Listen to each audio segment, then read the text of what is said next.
உன்னை தேடி சிலர் அவர்களை அறிமுகப்படுத்த முன் வருவார்கள். அனைத்து பிரச்சனைகளிலிருந்தும் விரைவில் நீ வெளிவரப் போகிறாய். நம்பிக்கையோடு இரு, எதற்குமே அஞ்சாதே. அப்பா நான் இருக்கிறேன் கண்மணியே. நான் யாசித்தாலும் நான் முழுவதுமாக நேசிக்கும் உன்னை யாசிக்க எப்பொழுதும் யாரிடமும் கையேந்த விடவே மாட்டேன். என் கண்மணியே, 3 விஷயங்கள் உன் நேரத்தை வீணடிக்கின்றன. முதல் விஷயம், தவறிப்போனது முடிந்து போனதை நினைத்து கவலைப்பட்டு கொண்டே இருப்பது. போனது போகட்டும், அது திரும்ப வரவே வராது.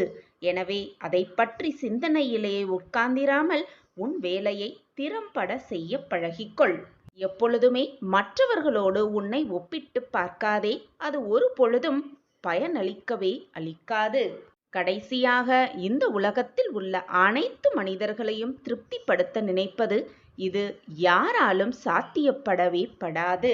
இந்த 3 விஷயங்களும் உன் நேரத்தையும் வீணாக்கும், உன் மனதையும் நோகடிக்க செய்யும், உன் வாழ்க்கையையே வெறுக்க செய்யும். எனவே இந்த 3 விஷயங்களையும் பற்றி உன் மனதை சிந்திக்காமல் நல்ல எண்ணங்களை உன் மனதில் வளர்த்துக்கொள். நீ எதை தேடுகிறாயோ அதுவும் உன்னை தேடும் நேரம் இது. தங்கமே, நன்றாக வாழ வேண்டும், சந்தோஷமாக வாழ வேண்டும், எல்லோரிடத்தையும் போல் நாமளும் மகிழ்ச்சியாக வாழ வேண்டும் என்று நினைக்காதே. எப்பொழுதும் எல்லாரிடமும் நல்லவர்களாக முதலில் வாழ வேண்டும் என்று நினை. உன்னை பற்றி மட்டுமே சிந்திக்காதே. இந்த உலகத்தில் உள்ள அனைவரை பற்றியும் உன் மனதில் சிந்தனையை வைத்துக்கொள்.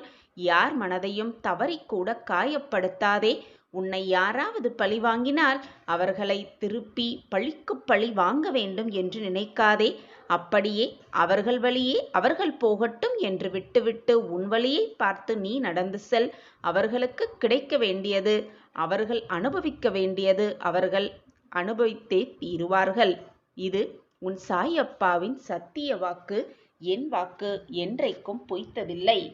எப்பொழுதுமே நல்லவர்களாக வாழ பழகிக்கொள். ஏனென்றால் நன்றாக வாழ்ந்தவர்கள் அவர்கள் செய்த கர்ம வினைகளால் மோசமடைந்தது உண்டு. ஆனால் எப்பொழுதும் நல்லவர்களாகவே வாழ்பவர்கள் எப்பொழுதும் மோசமடைந்ததே இல்லை.